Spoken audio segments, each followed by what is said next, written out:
This is the Diamond Hogs Podcast with Mason Choate and Robert Stewart. Welcome to the Diamond Hogs Podcast. I'm your host, Mason Choate, joined by Robert Stewart and Christian Cheetham, producer Christian. We are live here at Charles Schwab Field in Omaha, where Arkansas just lost 13-5 to the Ole Miss Rebels, the red-hot Ole Miss Rebels, who have not lost a postseason game. A team that Arkansas beat in a regular season series, then lost 13-5 tonight, and really it was 13-3. Peyton Stovall hit a trash time, 2-run homer in the bottom of the ninth. Tough performance for Arkansas, not only offensively, but from a pitching standpoint. They threw a lot of guys. The good thing is that the guys that they threw, not only were they guys that, for the most part, they're not heavily used arms, but the heavily used arms that they did throw in Zach Morris, Cole Ramage, maybe Jackson Wiggins if they need him. They didn't throw a whole lot of pitches. So that's on the bright side.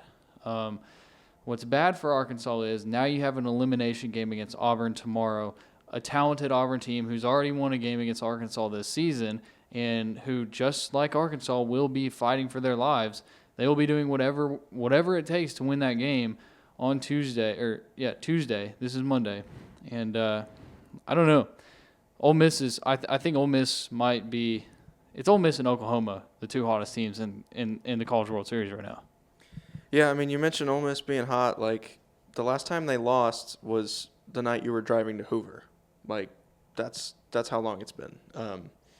They're 7-0 in the NCAA tournament, 2-0 here in Omaha. I mean, you come into this game and both teams have winning streaks of at least 4 games, and you think, okay, this is probably going to be the closest game of the entire College World Series to this point, and yet that's not the trend that continues. The trend that continues is it's another not close game. I mean, there's no other way to put it. It'll be tough for Arkansas. They at this point the Razorbacks have to win 3 games in the next 3 days if they're going to make the championship series. So I mean, even if you get by Auburn tomorrow, I don't know how you're going to beat this Rebels team twice.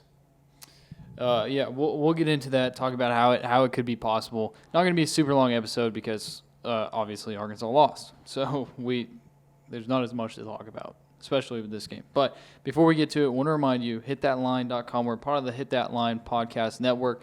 So just type it in wherever you get your podcast, Hit That Line, or go to hitthatline.com and search at Hit That Line AR on Twitter for live updates and quotes during games. We're also on the HawgBeat YouTube. If you're watching, you can see Charles Schwab Field behind us right now. Pretty cool background.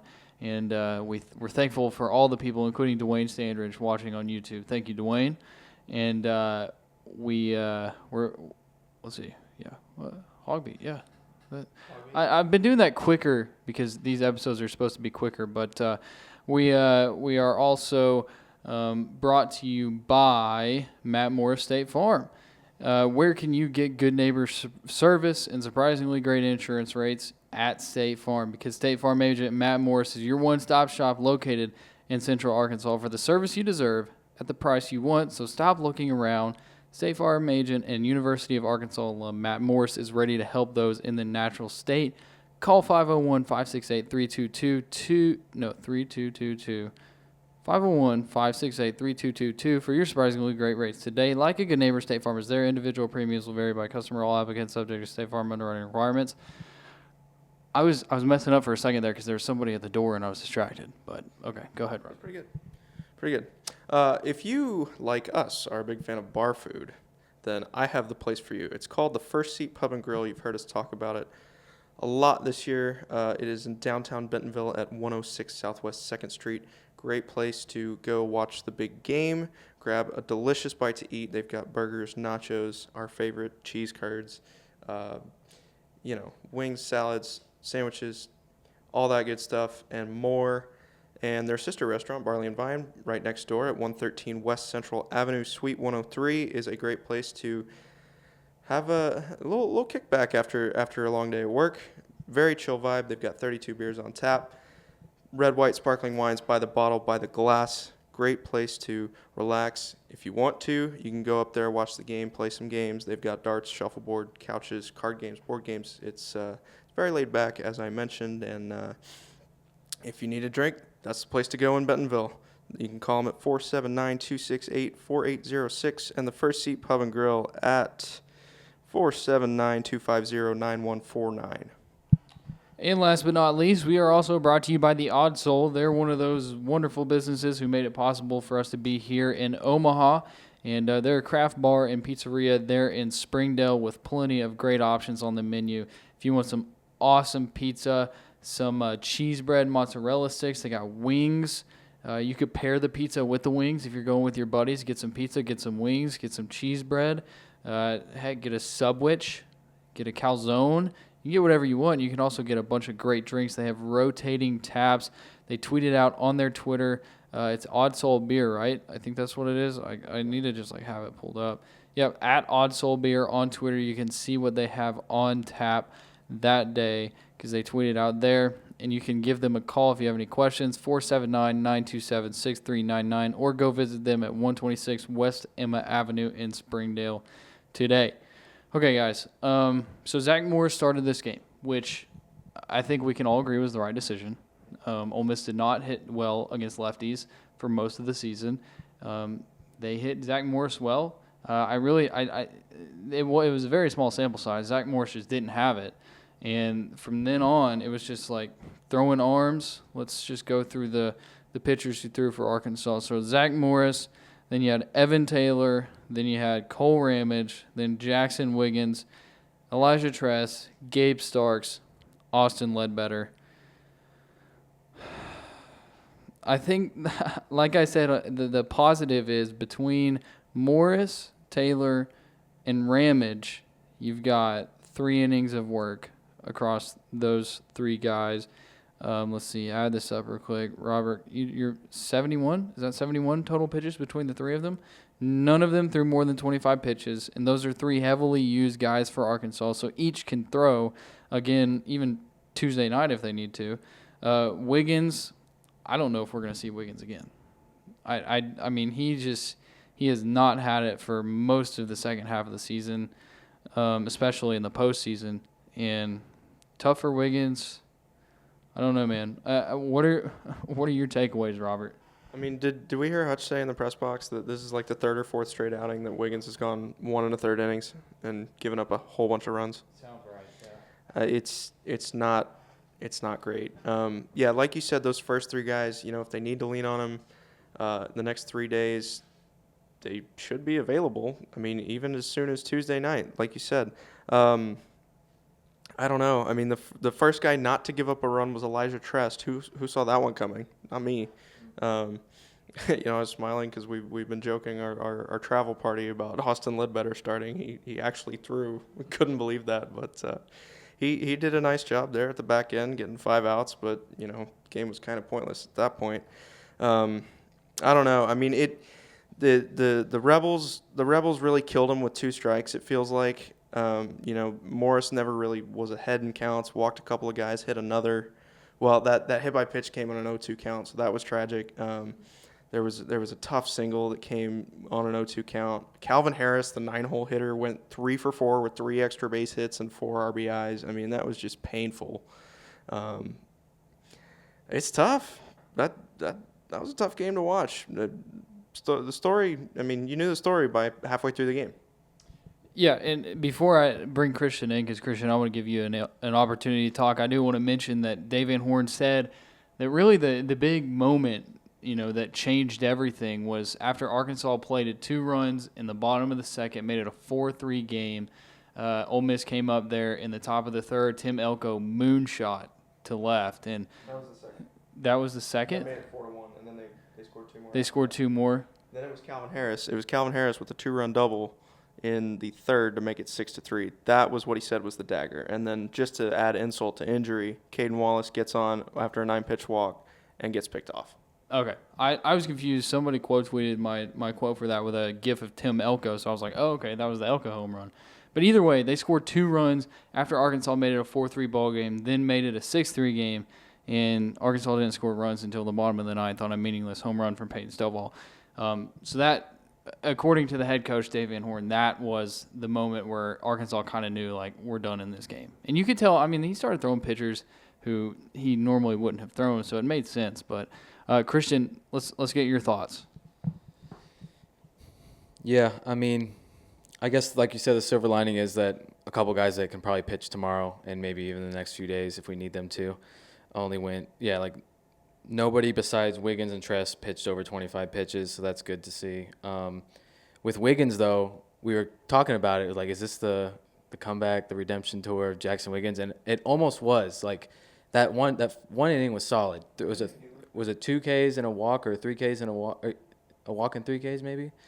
2 Ks walk. Yeah, in that one inning. And I mentioned it after the fact, but I told Mason, I was like, I was thinking, I think if we just get one solid inning out of him, we probably should move on. And obviously they didn't, because they're trying to stretch a couple of these pitchers, as much as they can. And, it just after that he walked a couple more people, gave up the bomb, and yeah, it was a rough inning, and it just obviously nobody was really pitching well tonight anyways.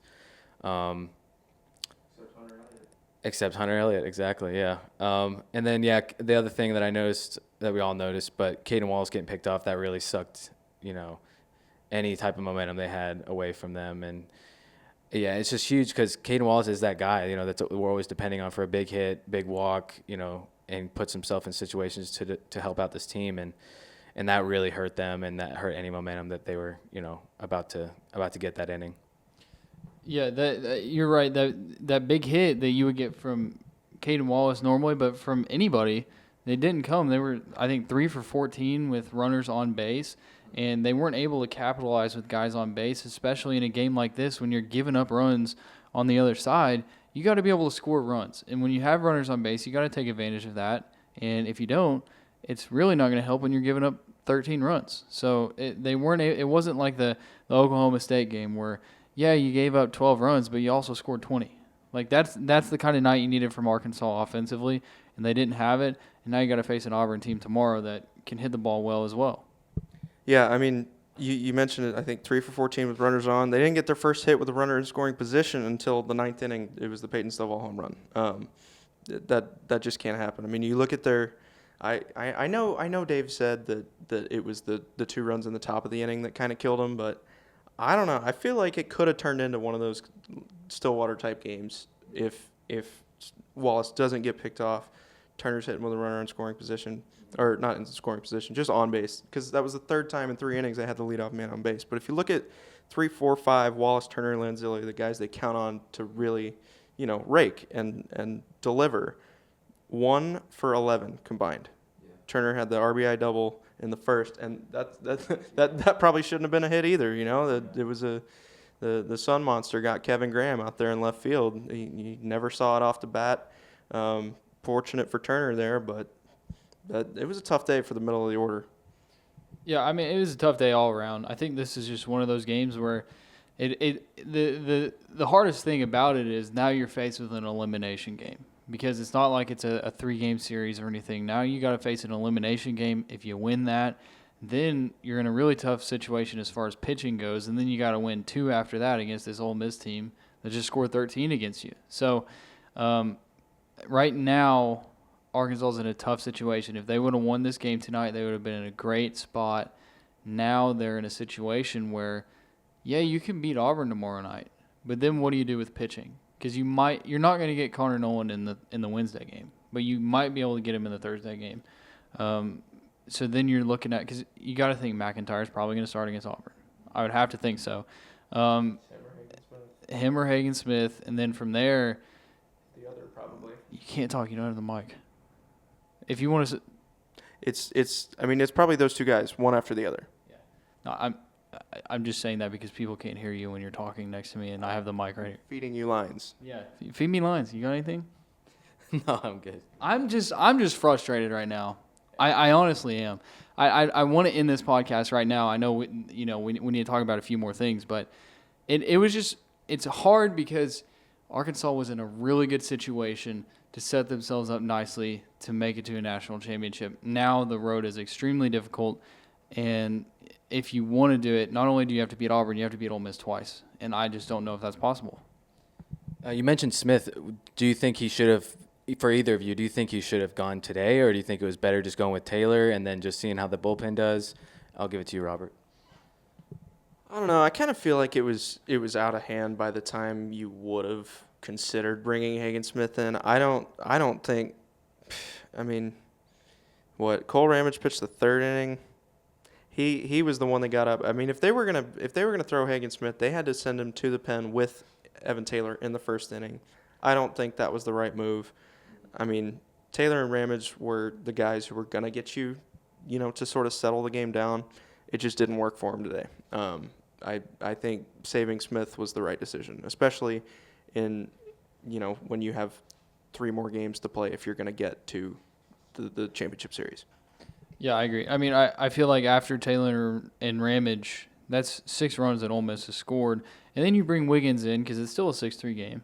And when Wiggins comes in, he does well at first, and you're thinking, okay, maybe this is a statement game for Wiggins. And then it falls apart, and, you saw Tress, Starks, and Ledbetter after that. And that was a sign of, hey, we're not going to waste anybody else. And I think it was that's the right decision 10 times out of 10. It's just, man, I don't know. It's tough. You guys have anything else to add? I'm ready to wrap this up. So Auburn tomorrow. I feel pretty confident in Arkansas's ability to win that game. I'm not going to lie. I do. We were talking about this, I think, yesterday. I think we decided that Auburn's the worst team here, right? I mean, you think back to that Game 3 Sunday in the regular season series with the Tigers. Their pitching didn't really blow me away that day.